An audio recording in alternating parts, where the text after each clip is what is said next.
আজি বসন্ত পঞ্চমী অৰ্থাৎ আমাৰ হেপাহৰ সৰস্বতী পূজা আৰু এই সৰস্বতী পূজাখনি আমি এইবাৰ উপভোগ কৰিলোঁ চেন্নাইত।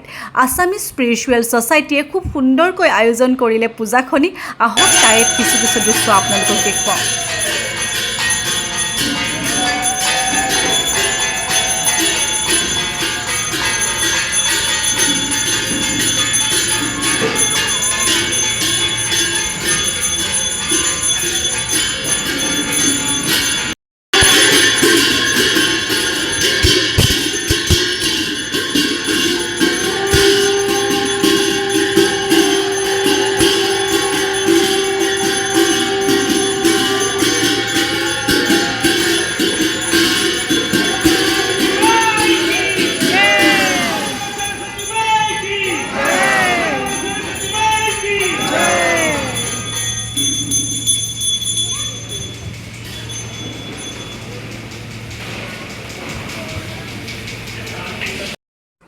পূজাখনৰ নীতি নিয়মবোৰ সম্পূৰ্ণ অসমীয়া নীতি নিয়মতেই কৰিছে, কাৰণ পুৰোহিতগৰাকী অসমীয়া, গতিকে তেখেতে মানে আমাৰ লগাই নাই আমি অসমৰ বাহিৰত আছোঁ। সকলো নীতি নিয়ম মানে আমাৰ অসমৰ স্কুল কলেজবোৰত আমি যেনেকৈ পূজা পাতোঁ তেনেকুৱা এটা ফিলেই আমাৰ হৈছে, আৰু সম্পূৰ্ণ যিহেতু আমাৰ ৰীতি নীতিৰেই পূজাখন পাতিছে সেইকাৰণে আৰু বেছি ভাল লাগিছে।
খিচিৰি, লাবৰা, বিলাহী টক আৰু ৰসগোল্লা, একেবাৰে নক'ব আৰু সোণত সুৱগা চৰিছে, মানে একেবাৰে অসমেই বুলি ক'ব পাৰিব। খুব ভাল লাগিল আচলতে পূজাখনলৈ আহি। আমাৰ মানে আমি খুব এনজয় কৰিলোঁ, আৰু আমাৰ মানে বহুবিলাক স্মৃতি যেন আমি ৰোমন্থন কৰিলোঁ তেনেকুৱা লাগিলে। আৰু আপোনালোকে জানি ভাল পাব, অকল অসমীয়া মানুহখিনিয়ে যে আহিছে তেনেকুৱা নহয়, বহুতো হিন্দী ভাষী আৰু ইয়াৰ লোকেল মানুহ ইয়াতে আহিছে আৰু মা সৰস্বতীৰ চৰণত সেৱা যাচিছে, আৰু মানে খুব ভাল লাগিল। আজিৰ দিনটো মানে খুব সুন্দৰকৈ পাৰ হৈ গ'ল, আৰু কি ক'ম, মানে ভাল লাগিলে। আৰু সৰস্বতী পূজা 2025 চনৰ সৰস্বতী পূজাখন আমাৰ মনত থাকিব।